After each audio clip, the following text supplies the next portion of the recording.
Domestic abuse is throughout the year pretty constant. We do see a small increase at Christmas time.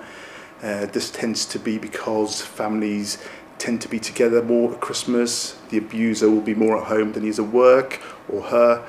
There's more financial pressure on the family because they want to make Christmas good for the children. There's more alcohol consumed around that period as well, and all those pressures kind of build around Christmas time, and there is a slight increase of domestic violence and abuse as a result. People have different perspectives to domestic violence. Some of them don't actually realise that they're being subjected to domestic violence. Domestic violence can be just emotional, physical, or it may be just by, on a regular basis making comments towards each other, and all of that is domestic violence. It doesn't need to be classified as physical violence.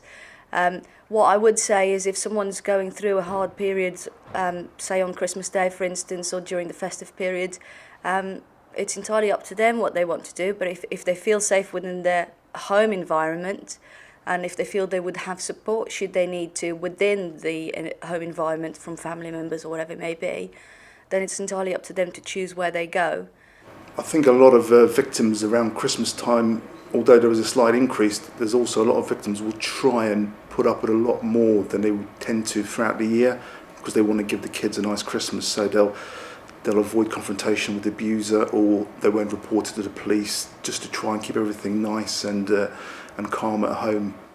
Not just at Christmas, but throughout the year, we do have agencies that can support victims of domestic violence, such as Women's Refuge. They're available to females and their families, young children as such. They will take children on as well.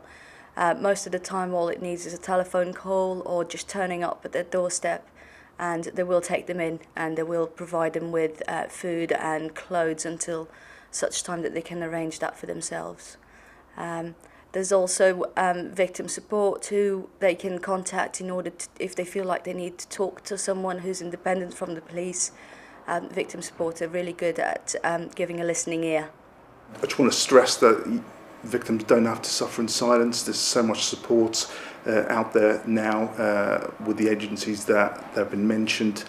If they need assistance, the police will look after them through any sort of criminal proceedings. We've got a witness care unit that will take them through that side of things. So we'll look after victims from the point where if they want to make a complaint and a prosecution ensues, then we will look after them from start to finish.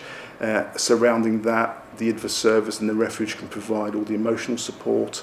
So there is help out there for victims of domestic abuse. They don't have to suffer.